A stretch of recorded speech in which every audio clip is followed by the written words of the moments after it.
안녕하세요. 평택대학교에서 동양 문명사를 가르치고 있는 조청현입니다.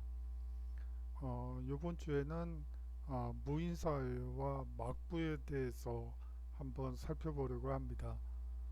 저번 시간에는 과거제도를 중심으로 살펴봤는데 문인사회와 한번 비교해 보시는 것도 재미가 있으실 걸로 보여요.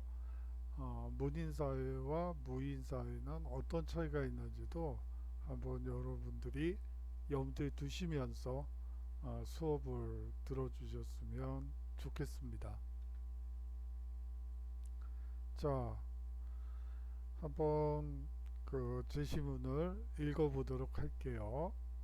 이 동아시아 대부분의 국가들은 과거제도를 통해서 문인 관료를 선발했습니다. 과거를 통해 뽑힌 문인 관료들이 중앙집권적 통치체제를 떠받쳤다고 볼 수가 있죠. 그러나 일본은 예외적으로 사무라이가 행정 책임자가 되는 무사의 나라였습니다.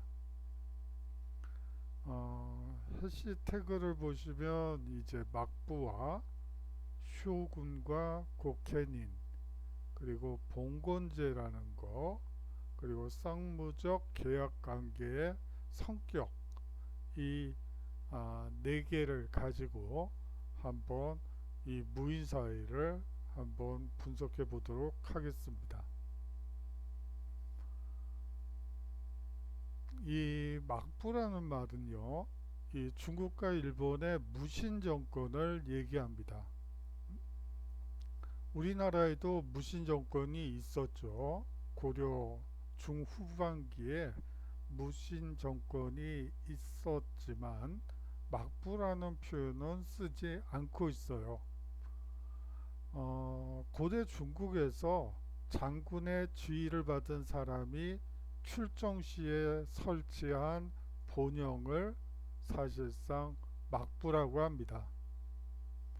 출정 중에 일정한 거처 없이 수시로 천막을 쳐서 진영을 둘러싼 것을 부라고 하였기 때문에 막부라는 이름이 등장했던 것이죠. 다시 말하면 여기서 막은 거처가 되는 것이고요.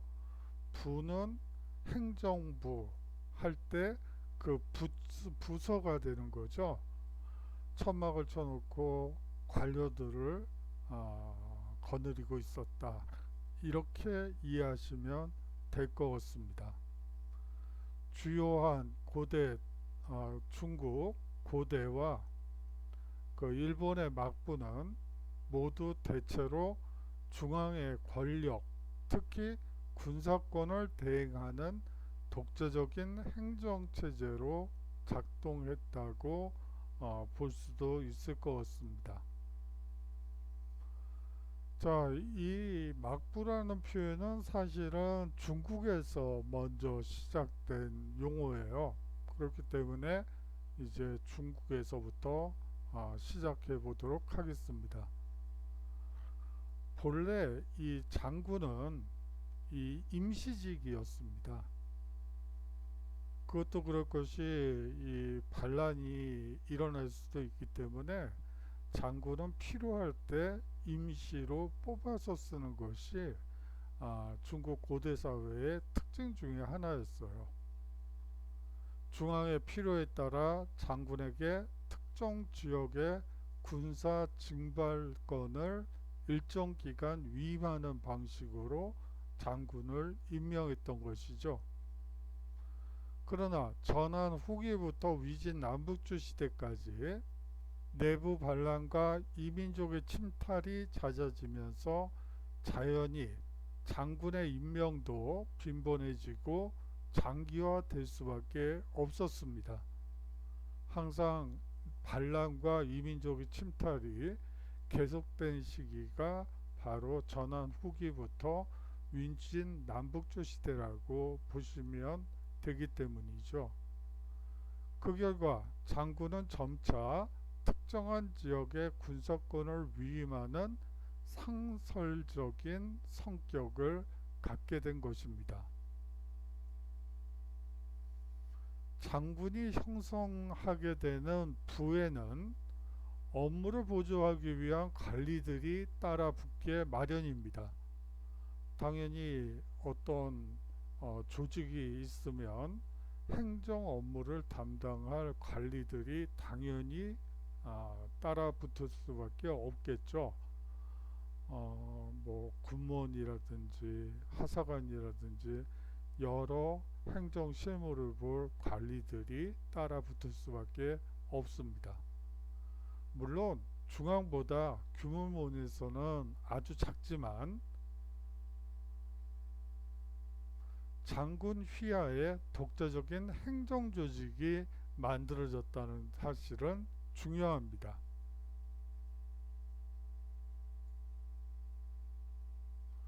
산하 조직이 커지면 중앙의 통제를 벗어날 위험성이 많겠죠.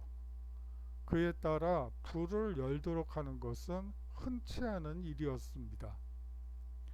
예컨대 삼한시대의 촉한의 경우 제갈량의 승상부 이외에는 부를 열고 있는 신하가 없었으니까요. 황제가 깊이 믿고 신임하는 인물이 아니라면 막부를 맡기지 않으려는 경향이 강했습니다. 언제 그 부를 이용해서 국가 권력을 침탈할 수도 있기 때문에 이러한 현상이 벌어질 수밖에 없었던 것이죠. 전한 후기부터 어린 황제를 보좌하기 위해 이 보정대신이라는 직함이 등장하게 됩니다. 뭐 우리가 보통 섭정이라는 표현으로 얘기를 하지만 이 전한 후기부터는 이 원래 이름은 보정대신이라고 부르고 있습니다. 황제가 성년이 될 때까지 그 황권을 사실상 대리했죠. 당연히 군사권도 위임을 받아서 대장군직을 겸하게 됩니다. 누가요? 보정대신이요. 이로 인해 보정대신은 자연히 막부를 쉽게 얘기하면 행정부서를 거느릴 수밖에 없었습니다. 보정대신의 막부는 군사권과 정치 실권을 동시에 쥐었다고 여러분들이 생각하시면 되겠습니다. 사실 이 보정대신이라는 직함은 그렇게 편안한 자리는 아니었어요. 이 황제의 대리자인 보정대신이 옥자를 찬탈할 가능성이 높았기 때문에 또 때문이었죠. 실제로 왕망, 조조, 사마씨 집단 등 보정을 맡았던 인사들이 제위를 찬탈하는 일이 자주 발생했습니다. 이에 대항하기 위해 황제는 외척이나 황간 등의 측근 세력을 이용했습니다. 그 목적은 황권을 다시 회복하려 하기 때문이죠. 중국은 외척보다는 우리나라는 외척이 더 강한데 중국은 오히려 황간이 더 실세로서 작용한다는 특징도 있습니다. 황제 측근 세력은 철저한 중앙 집권제를 통한 권력 집중을 이념적 기초로 하는 법가 이념을 추구했습니다. 당연히 그렇겠죠. 당연히 황제 측근 세력들은 중앙 집권제를 통한 권력 집중을 이념적으로 떠받치고 있는 법가 이념을 추구할 수밖에 없죠. 당시에는 과거제도 등을 통해 유교적 소양을 갖춘 인재를 등용하는 체계가 미약했습니다. 관료들은 철저히 황제를 보좌해 실무를 수행하는 지방 관아의 아정과도 같은 도필리로 구성되어 있었습니다. 이 도필리라는 표현이 있는데 이거는 지방 아전을 낮추어서 부르는 말이에요. 그 지방 아전, 아랫것 뭐 이렇게 표현이 되는 게 여러분들이 이해하기가 쉬울 것 같습니다. 이 보정대신은 유교 이념을 따르는 사대부와 이해관계가 같습니다. 이 부분은 사실 중요해요. 왜 같을까요? 한번 여러분들이 이거는 좀 어렵겠죠? 당연히. 그래서 넘어가고요. 사대부들은 환관과 외적 같은 측근 세력의 발호를 제약하고 향거 리선제 등을 통한 육아 경전의 이해 능력에 근거한 등용을 추구했습니다. 뒤에 나오겠지만 향거 리선제라는 것은 사실은 유교적 교양을 본다기보다는 소위 말해서 덕망 있는 자를 추천받는 그런 제도였기 때문에 사실은 별로 유교하고는 관련이 없어요. 그럼에도 불구하고 사대부들은 왜 향거 리선제를 통해서 등용되기를 바랬을까요? 이들은 지방의 호족이었기 때문입니다. 그러므로 지방에서 자유권을 누리기 위해 황제권을 억제하고자 했던 것이죠. 이 점에서 보정대신과 궤를 같이 하고 있는 것입니다.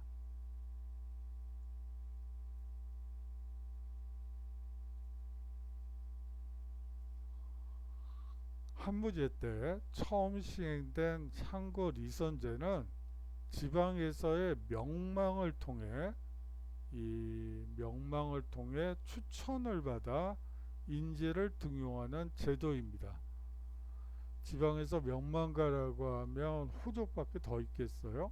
어차피 물론 명망이라는 말 때문에 호족 중에서 좀 글 공부를 한 사람을 추천은 하겠지만 꼭 그런 건 아니죠. 대부분은 지방 수령이 그 주현에 있는 수령들이 추천을 하게 돼 있어요.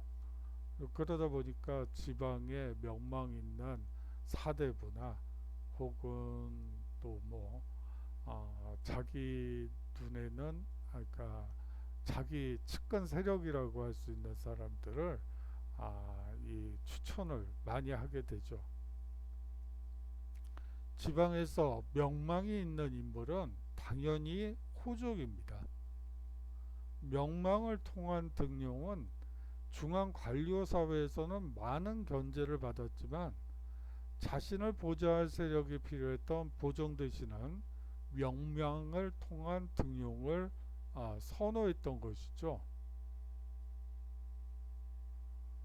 여기서 중앙 관료 사회라는 표현이 있는데 여기서 말하는 중앙 관료 사회는 사실상 귀족을 얘기하는 거예요. 과거에서부터 전통적으로 좋은 가문 출신들이 이 중앙 관료 사회에 진출을 했고 이 사대부들 지방호족들은 나중에 세력을 키워나가는 와중이었던 것이죠. 이 종합해 보면 황제, 측근 세력, 즉 외척이나 황관, 중국은 특히 황관이에요. 법가, 도필리, 정규 관료제, 황제권의 일원적 통치돼 보정 대신 호족, 유가, 사대부, 막부의 막류, 지방에 대한 자율권 보장의 대립구도로 이 초기 이 후한 시대부터 한나라 시대부터 5호 16국 시기까지 이러한 두 세력의 대결이었다라고 여러분들이 이해하시면 되겠습니다. 그런데 이 후한 말부터 막부가 변질되기 시작합니다.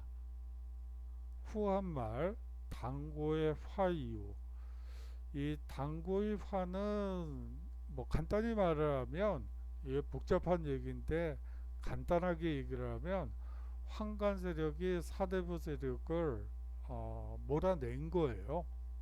쉽게 얘기하면 당구를 옥에 가둠으로써 이제 사대부 세력을 중앙 관료 조직에서 철저히 배제시키게 되는 것이죠. 그러면서 황간 세력이 사실상 권력을 장악하게 되는 것이 바로 이 당고의 화가 되겠습니다. 후한말 당고의 화 이후 황간 세력이 사대부에 대한 철저한 탄압을 통해 지방과 중앙을 격리시켜 버린 상황에서 지방에서는 홍건적의 난 등 황건적의 난 등 농민 반란과 이민족의 침탈이 격심해지게 됩니다. 이미 지방에 대한 통제를 상당히 상실한 중앙에서는 이를 해결하지 못했고 사실상 호족 세력이 무장해 군벌로 나아가는 군웅 활거 시대의 시작이었다고 볼 수 있겠죠. 후한 조정은 군벌들을 장군으로 임명하면서 지방의 군사적 통제를 맡겼습니다. 이를 통해 막부의 의미는 다시 변화되죠. 중앙의 명으로 군사권을 위임받던 장군이 후한말 이후에는 지방의 군사권을 가지고 독자적으로 활동하는 존재가 된 것입니다. 이후 한동안 각지에서 군벌들이 난립하게 되고 서진에 의해 혼란이 수습된 이후에도 보정 대신의 직위는 한동안 계속 사용되었고 이민족들의 중국 침투가 심화되면서 장군직의 필요성은 계속 높아지게 됩니다. 그러던 것이 5호 16국 시대 이후 극심한 정치적 혼란이 전개되면서 장군은 더욱 독자적으로 움직이게 되었죠.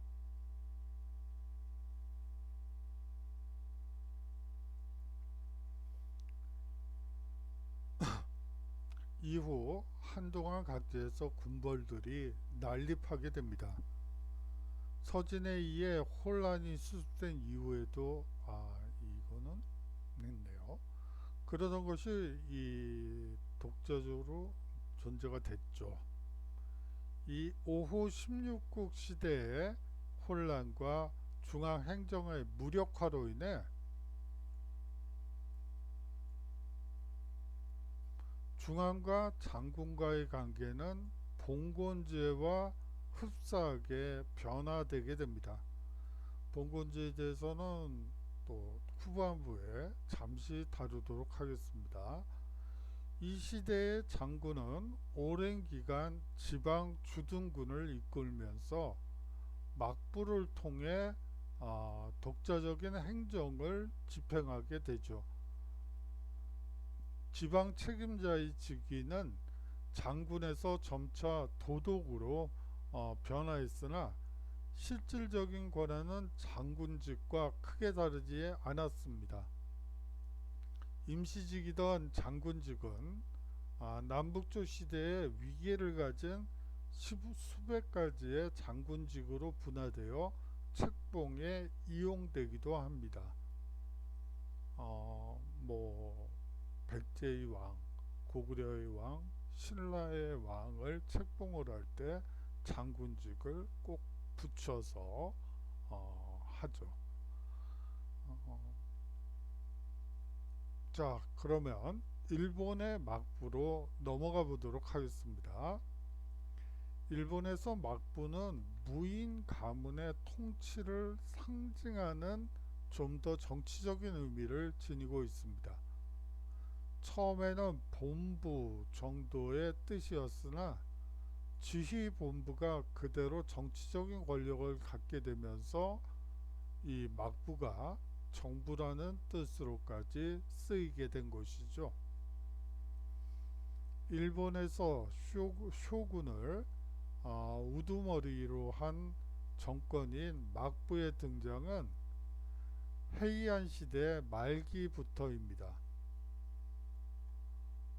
4세기 야마토 정권이 세웠던 이 율령 체계는 8세기 말 헤이안 시대에 들어서면서 서서히 붕괴되죠. 이 율령 체계가 헤이안 시대에 들어서면서 서서히 붕괴되게 됩니다. 국유지는 점차 귀족들의 사유지가 되어갔고 법과 질서는 혼란스러워졌습니다. 이로 인해 각 지방에서는 치안을 이유로 다이묘를 비롯한 무사계급이 성장하고 있었죠.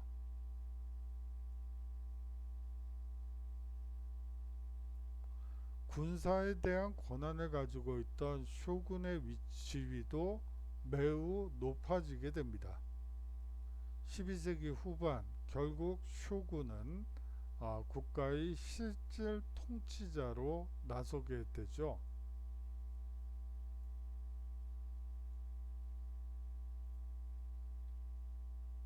일본 역사에서 등장하는 막부는 크게 셋으로 나뉘어집니다. 첫 번째 막부는 1192년 쇼군 미나모토노 요리토모에 의해 세워지죠.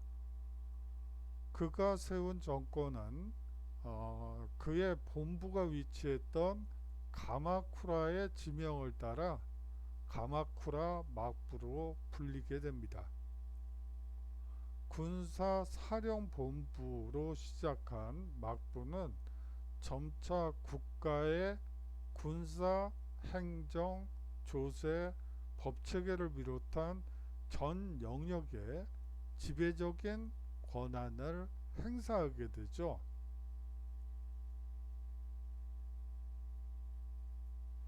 12세기 말 가마쿠라 막부가 무너진 이후 막부라는 군부 정치 체제는 계속해서 이어지게 됩니다. 1338년 일본 역사상 두 번째 막부인 무로마치 막부가 등장하게 되죠. 16세기 무로마치 시대는 쇼군 옹립을 둘러싼 갈등과 전쟁, 다이묘들에 대한 통제력을 상실해감에 따라 점차 쇠락의 길을 걷게 되고 이제 전국시대로 나가게 됩니다. 1603년 일본의 마지막 막부인 도쿠가와 막부가 등장하게 됩니다. 도쿠가와 이에야스에 의해 세워진 이 막부는 19세기까지 일본을 통치했죠. 하지만 막부는 19세기 중반 서양 세력의 개혁 요구에 맞닥뜨려 제대로 대처하지 못해 다이묘와 민중들의 불만을 샀고 이로 인해 1867년 대정봉환을 통해 통치권을 천황에게 넘기게 됩니다. 비록 막부는 무너지고 기존 제도들이 상당 부분 폐지되기 시작했으나 과거 도쿠가와 막부가 형성했던 이 중앙 집권적 통치 체제의 일부는 1868년 세워진 메이지 정부에도 큰 영향을 미치게 되죠. 이 고케닌이라는 집단이 있는데요. 이 가마쿠라 시대의 쇼군과 주종 관계에 있던 무사를 뜻합니다. 그러다가 이 말이 점차 무사의 신분을 나타내는 말로 바뀌게 되죠.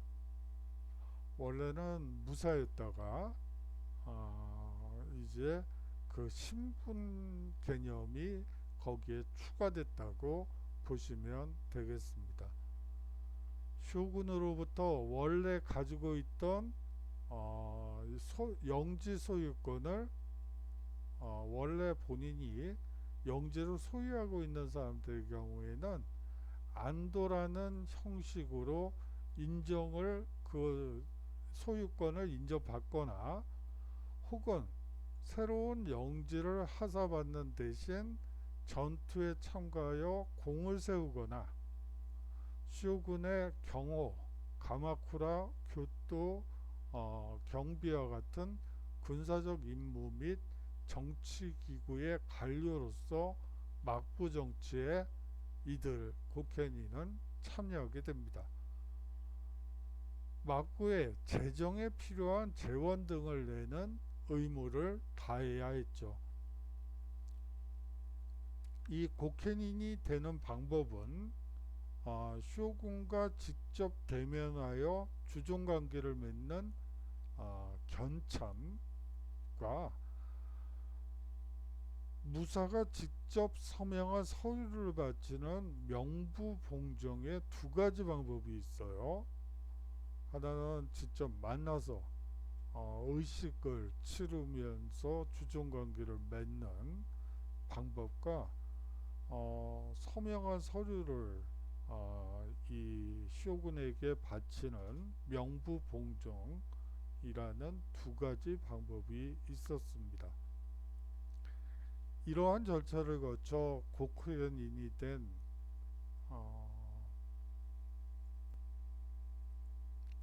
이러한 절차를 거쳐 그 고케닌이 된 무사들 사이에는 고케닌은 모두가 평등하고 대등하다는 의식이 확립되어 있었습니다.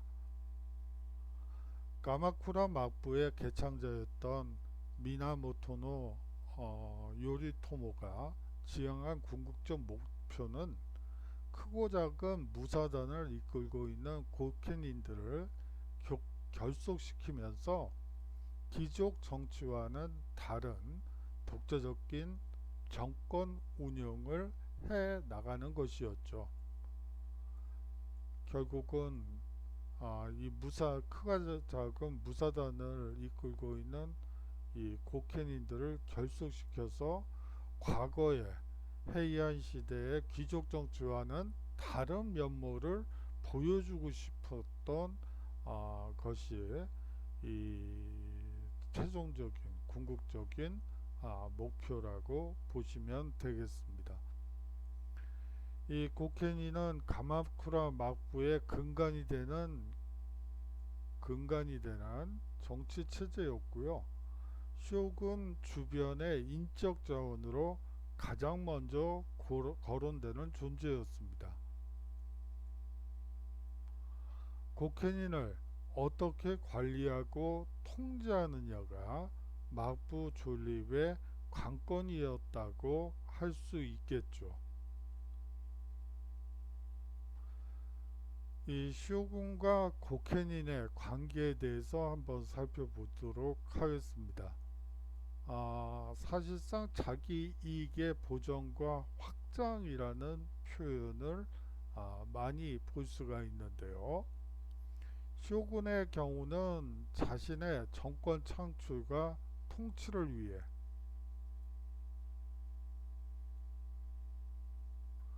고캔인이 된 무사의 경우는 집안의 유지와 자손의 번영을 위해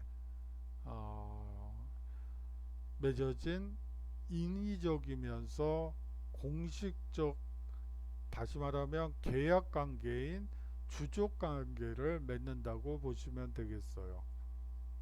그러면서 공식적인 주족 관계였다. 고대 국가의 일방적 지배 관계와 근본적으로 다른 점은 고온과 혹후, 코라는 쌍무적 의무가 전제되었다는 점입니다. 가신인, 고캔인이 무조건적으로 쇼군에게 충성할 의무를 강요받았던 것이 아니라 전장에서 욕망에게 쌓아온 충성에 대한 대가로 은상을 요구할 수도 있었고, 사정에 따라서는 오랫동안 섬겼던 주군을 버리는 경우도 적지 않았습니다. 이들에게 충성이란 집안의 유지와 자손의 번영이라는 궁극적인 자기 목표를 위한 수단에 불과했던 것이죠. 그것을 달성하기 위해 주군을 받들지만 같은 주군을 섬기는 고캔인 상호 간에는 별다른 유대감이 없었다는 것도 상당히 중요합니다. 이제 막번 체제로 넘어가 보도록 하겠습니다. 막부의 쇼군과 지방의 번주인 다이묘가 주종관계를 맺어 토지와 인민을 지배하는 체제를 막번 체제라고 부릅니다. 이 막번 체제는요, 조세를 부담하는 농민을 기초로 하고 산농, 공상 등의 엄격한 신분제에 의해 질서화되죠. 쇼군은 형식적으로는 천황으로부터 임명되지만 실제는 일본의 지배자입니다. 에도시대 쇼군의 권력은 역대 막부의 쇼군과 비교가 되지도 않을 정도로 강력하였고, 토지, 인민에 대한 전제적 지배권을 갖고 있었죠. 쇼군으로부터 1만석 이상의 영지를 받은 자를 다이묘라고 합니다. 다이묘가 지배하는 영역과 지배 기구를 번이라 하죠. 다이묘에는 도쿠가와시의 일족인 심판, 그리고 처음부터 도쿠가와시의 가신이 된 후다이, 세키 가하라 전투 전후에 가신이 된 도자마, 이렇게 세 종류의 이 다이묘가 있었습니다.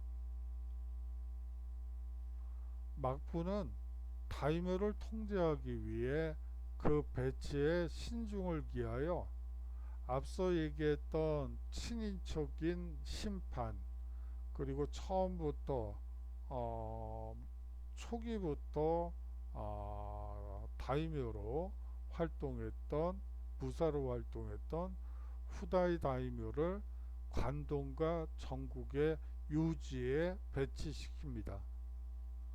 하지만 유력한 도자마 다이묘의 경우에는 에도로부터 최대한 먼 지역에 배치시키죠. 막부의 요직에는 후다이 다이묘를 임명하고 도자마 다이묘는 정치에 참여시키지 않았습니다. 막부는 이런 식으로 해서 다이묘를 견제하는 것이죠. 막부는 1615년에 일국에는 일성만 보유하라는 영을 내려 다이묘의 거성 이외의 모든 성을 파괴시켜 군사력을 약화시킵니다. 다이묘 통제의 기본법인 무가제법도를 공표하여 다이묘들이 지켜야 할 법을 제시하기도 하죠. 도쿠가와 이에미스 때에 강화된 참근 교대제는 유효한 다이묘 통제책이었습니다. 이에 따라 다이묘는 1년 교대로 자신의 영지와 에도를 번갈아 거주하게 되고 처자는 인질로서 에도에 상주하게 되죠. 이러한 이중 거처 생활과 왕복 경비는 다이묘에게 큰 부담이 되었습니다. 뭐 혼자만 왔다 갔다 하면 차비만 들면 들면 되는데, 소위 말해서 번주라는 다이묘라는 사람이 행차를 하는데 혼자 갈 수는 없는 거 아니에요? 식솔들도 데리고 또 부하들도 데리고 그렇게 가야지 되기 때문에 이 왕복 경비가 만만치 않았던 것이죠. 자,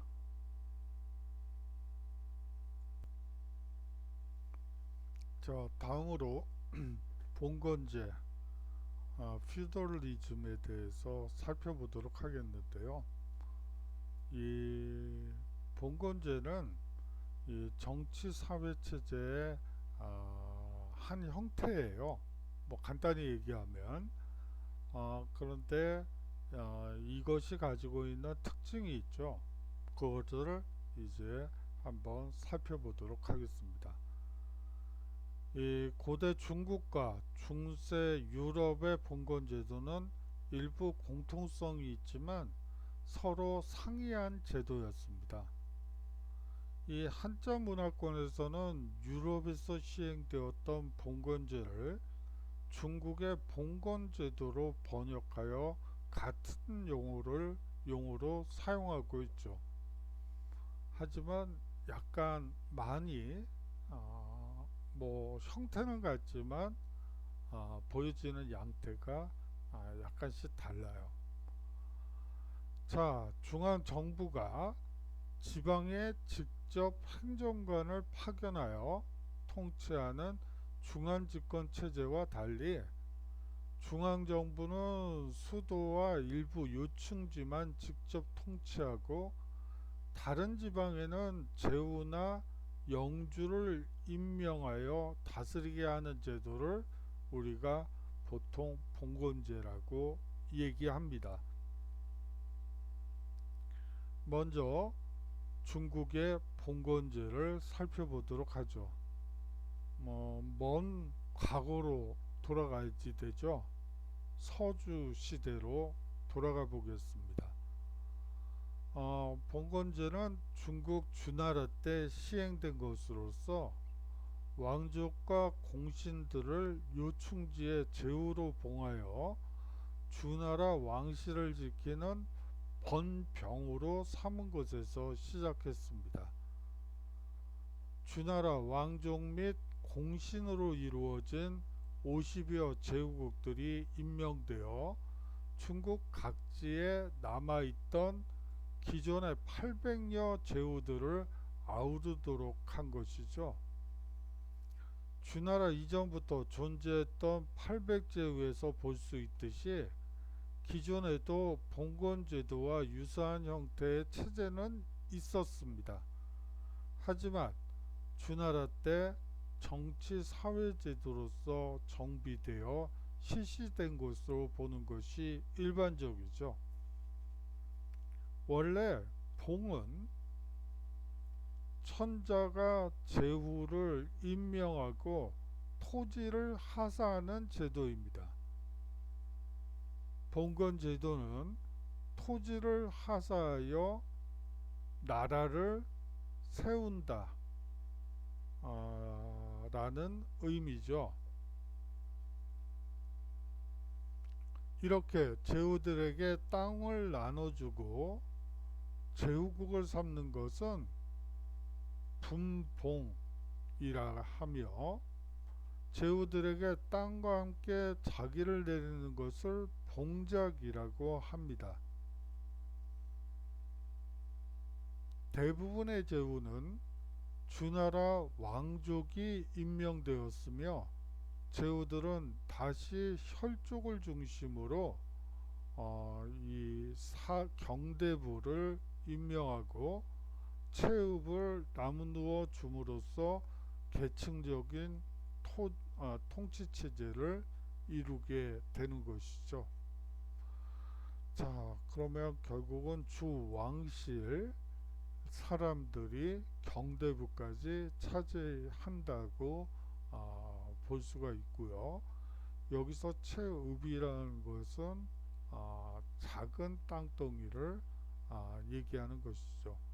여기서 작은 땅덩이라는 표현이 좀 그렇지만, 왜냐하면 우리 군정도 규모니까 작은 땅은 아니죠. 하지만 여하튼 체육을 나누어 줌으로써 계층적인 통치 체제가 구축된다고 볼 수 있습니다. 주나라의 봉건제도는 혈연을 바탕으로 한 종법 질서를 통해 중앙정부의 통제력을 유지했습니다.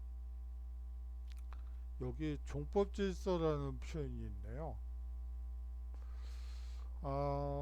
성리학에서도 상당히 중요하고, 그렇기 때문에 이 조선 후기 중후 사림이 집권한 이후에 이 종법이라는 말이 아주 여러 번에 걸쳐서 조선왕조실록에 등장하는 용어가 이 바로 종법 질서예요. 뭔지 궁금하시지 않으세요? 한번 여러분들이 이 종법이 무엇인지 한번 조사를 해서 간단하게 적어서 메일로 보내주시면 감사하겠습니다. 오늘의 과제죠. 그러므로 종묘와 사직에 제사를 올리고 종법 질서를 확인하는 일이 크게 중시되었습니다. 종묘와 사직에 제사를 올리고, 종묘 사직이라는 표현이 있죠. 바로 이 종묘는 사실상 임금님의 어떤 왕조의 임금의 이 뭐라고 그러죠? 임금의 신주를 모시는 거고요. 사직은 사실상 사직단을 이 있죠. 그 사직에 제사를 올리는 행사를 통해서 이 종법 질서를 확인하는 일이 크게 중시되게 됩니다. 제후들에게는 제사에 참여하고 제사에 쓸 공물을 공급하는 책무가 부여되었죠.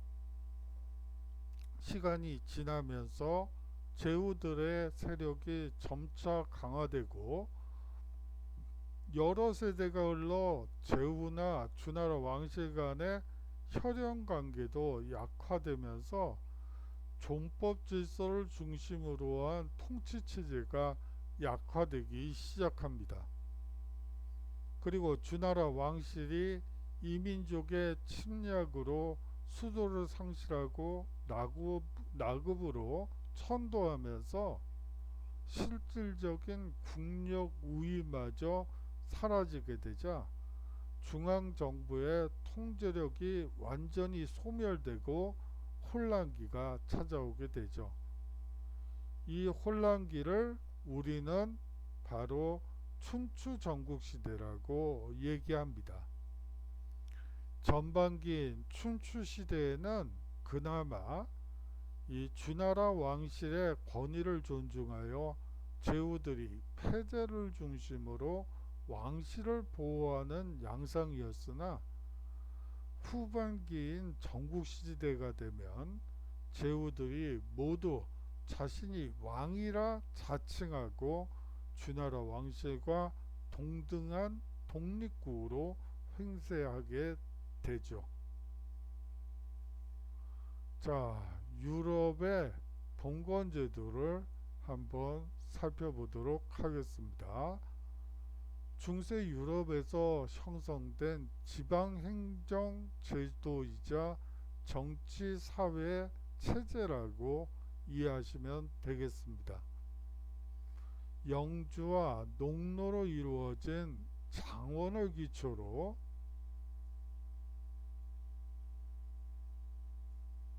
기초 단위로 하여 각 장원의 통치자인 영주는 쌍무적 계약을 통해 상위 영주의 가신이 되고, 대영주 또한 더 상위의 영주로 이어져 궁극적으로 국왕 또는 황제와 쌍무적 계약관계를 맺어 계층적인 가신관계가 형성된 체제라고 여러분들이 생각하시면 될 것 같습니다.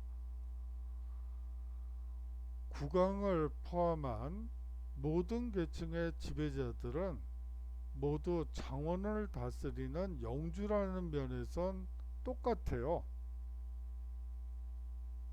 그거는 이 영주에는 사실상 세속 통치자들만 있는 게 아니고요. 사실상 교회, 교황령, 주교령 이런 것들도 사실상 장원이죠. 이러한 장원을 다스리는 영주라는 점에서는 사제나 뭐 주교나 교황도 마찬가지로 영주예요. 국왕 등의 대영주는 소유하에 있는 다수의 장원을 영주에게 분봉하여 다스리게 하거나 한 단계 낮은 중소영주의 충성을 얻음으로써 광대한 영토를 유지하게 됩니다. 예를 들어 영국의 국왕은 영국이라는 나라를 구성하는 모든 대영주들의 수장이면서 동시에 국왕령에 속하는 영주들의 수장인 대영주였으며, 또한 수도 런던을 포함한 국왕 직할령을 다스리는 영주이기도 했습니다. 이러한 누층적인 관계는 영주가 가지는 자기에서도 잘 드러나죠. 영국의 국왕인 엘리자베스 2세의 공식 자기를 예시로 보면, 영국 및 영연방 국가의 국왕 이외에도 노르망디 공작, 랭커스터 공작, 맨섬의 영주, 에든버러 공작, 메리오네스 백작, 그리니치 남작 등 다양한 자기가 있었습니다. 여기서 눈에 띄는 게 이 노르망디 공작이죠. 그뿐만이 아니에요. 영국 국왕은 가스콘이요. 불란서가 이렇게 있으면 말이죠. 이렇게 있다고 칩시다. 가스코니 지방은 한 요 정도 위치라고 보시면 되고요. 노르망디는 한 이 정도 위치라고 보시면 돼요. 그러면 어이구, 이게 어떻게 되는 거죠? 이게 사실은 영국 땅이었어요. 그래서 사실상 백년 전쟁이 일어나게 되는 거죠. 그래서 이 백년 전쟁을 사실상 프랑스의 내전으로 보는 입장도 있어요.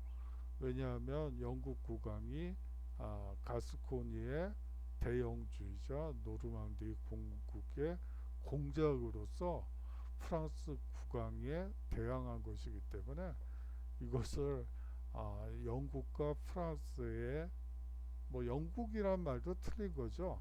사실은 잉글랜드, 당시엔 스코틀랜드, 웨일즈, 아일랜드가 다 독립되어 있는 상태였기 때문에 잉글랜드와 잉글랜드 죠. 제가 뭘 얘기하고 싶었는데 얘기를 놓쳤네요. 여하튼 기억이 나겠죠. 이러한 지역이 이제 영국의 영토였다고 보시면 돼요. 거기다가 이 브르타뉴도 영국 땅이었던 적이 있죠. 뭐 이렇게 따지면 프랑스 땅은 거의 없는 거죠. 뭐 여하튼 그렇습니다. 한번 아니 뭐 이 유럽의 봉건지라니까 뭐 유럽사를 한번 좀 하죠. 일드 프랑스는 한 요 정도 돼요. 국왕이 다스리는 땅은 요만큼밖에 안 돼요. 나머지는 전부 영주들이 다른 영주들이 차지하죠. 뭐 그렇고요. 여기에 뭐 사실상 크고 작은 뭐 도시도 영수죠. 시의회를 통해서 시장이 다스리는 나라라고 보시면 되고요. 여기에 대학들이 있어요. 이 12세기의 대학들은요, 물론 중세 시기의 대학들은 사실상 하나의 국가라고 보시면 돼요.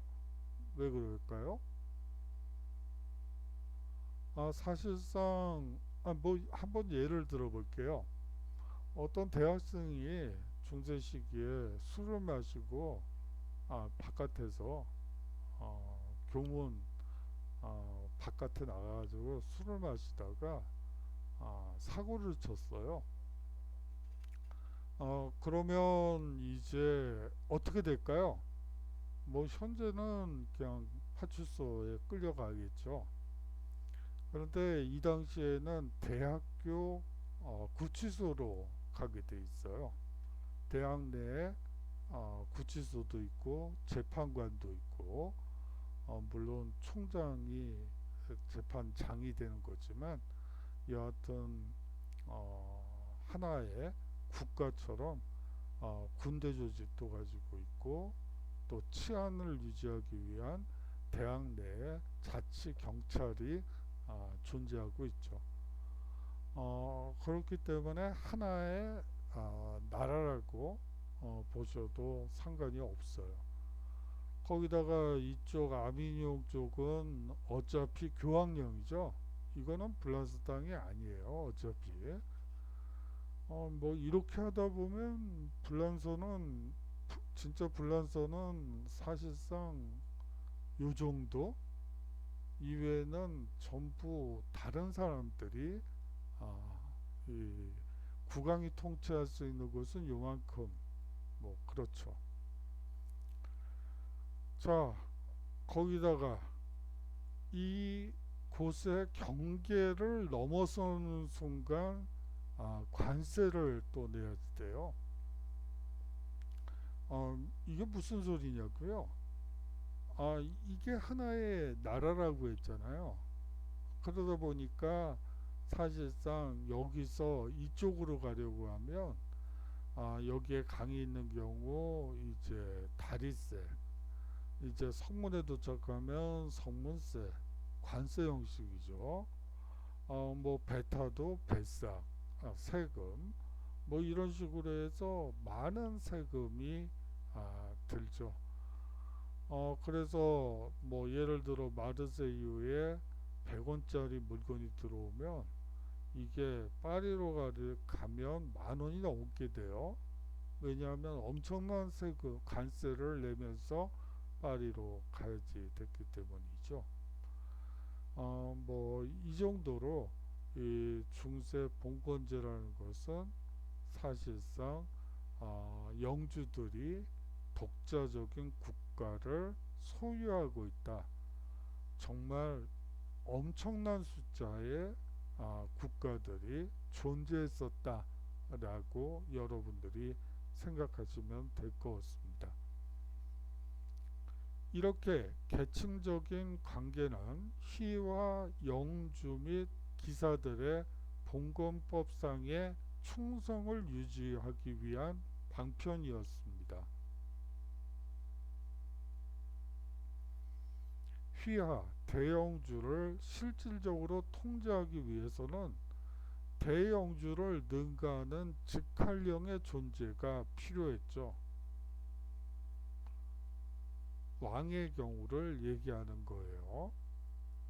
그런데 프랑스 카페 왕조 초기의 상황이 을 보시면 알겠지만 프랑스의 국왕으로 영주들에 의해 선출된 위그 카페는 일드 프랑스 지역에 아까 그림에서 여기라고 말씀을 드렸죠. 일드 프랑스 지역의 영주로 다른 대영주를 압도할 수 있는 권력이 부족했습니다. 사실상 일드 프랑스와 오를레앙 지역만 다스릴 수 있었기 때문이죠. 반대로 영국 노르만 왕조는 정복을 통해 형성된 강력한 권력과 함께 본거지인 노르망디 지역의 힘을 바탕으로 대영주를 압도했습니다. 이 노르망디는 사실상 바이킹들의 후손이죠. 바이킹들이 프랑스로 침입해 들어오면서 노르망디를 점령했던 거예요. 뭐 이것과 관련돼서도 뭐 여러 가지 얘기들이 있어서 뭐 재밌는 얘기들도 많이 있죠. 네, 뭐 여기서 하기는 좀 그러네요. 자, 사실상 이 유럽의 봉건제는 혈연이 아닌 쌍무적 계약관계로 통제력을 확보했습니다. 자, 계약관계라는 것이죠. 앞서 슈군과 고케닌의 관계에서 보았듯이 쌍무적인 계약관계를 형성했습니다. 주군은 보호를 제공하고 가시는 충성을 제공하는 한다는 쌍무 간의 의무를 기초로 계약을 맺는 것으로 농노와 영주 사이의 관계도 이것과 똑같습니다. 영주와 상위 영주 간에도 기본적으로는 같은 계약이지만 세부적으로는 영주는 세금과 일정 기간의 군사적 봉사를 제공하고 상위 영주는 토지를 제공하는 관계라고 보시면 되겠죠. 봉토의 소유권과 충성 계약은 사실상 세습되었어요. 그리고 혼인과 상속을 통해 이전되었죠. 또한 쌍무적 계약 관계였기 때문에 의무가 지켜지는 한 영주의 거취는 자유로웠으며 이를 통해 여러 명의 상위 영주를 섬기고 다수의 봉토를 받는 혹은 혼인과 상속을 통해 다수의 봉토를 획득함으로써 여러 명의 상위 영주를 가지게 되는 경우가 많았습니다. 다시 말하면 우리가 보통 그림을 이렇게 봉건제를 얘기하면서 이렇게 얘기하죠. 그림이 잘 안 그려지네요. 어차피 못 그리는 그림이지만 아휴 이게 뭐죠?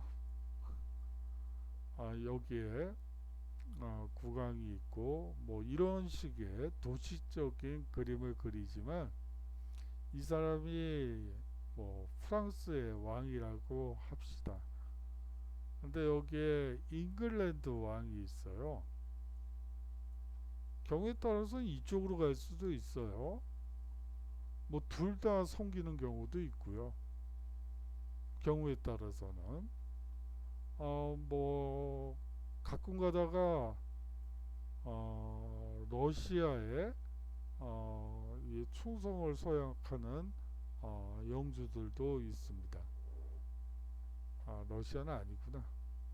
죄송합니다. 그렇듯 이 여러 명의 어, 왕을 섬길 수 있었죠. 심지어 국왕조차도 이러한 혼인과 상속을 통해 직할령 혹은 직속 영주를 확대하는 정책을 취합니다. 충성을 맹세한 상위 영주가 다수이다 보니 군사적 봉사를 제공할 때 어느 영주를 우선을 두는지에 대한 계약 관계가 따로 존재하기도 했을 정도로 이 복잡한 위계 질서를 가지고 있었다고 볼 수가 있습니다. 단일한 피라미드 구조가 아니라는 점은 여러분들이 반드시 기억하셔야지 됩니다.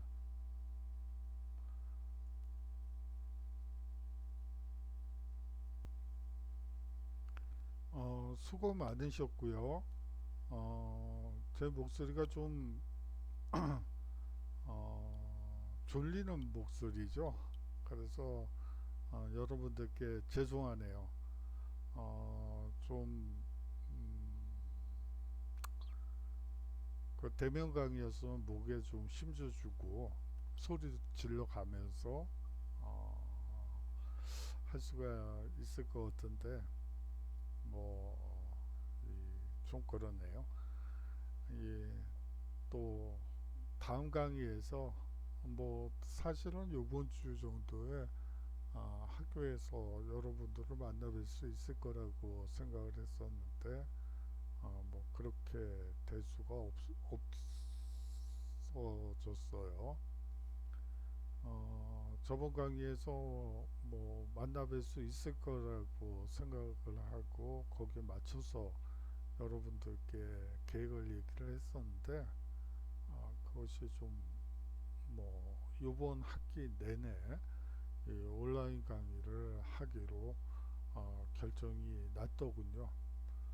그래서 뭐 사실 이것도 인연인데 참 얼굴 한번 못 보고 이제 뭐 그렇게 됐네요.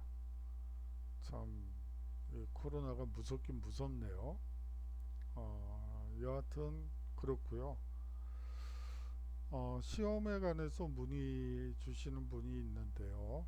뭐 사실상 시험도 학교에서 이제 아마 지시라는 표현은 좀 그렇고 공문이 내려올 걸로 보여요.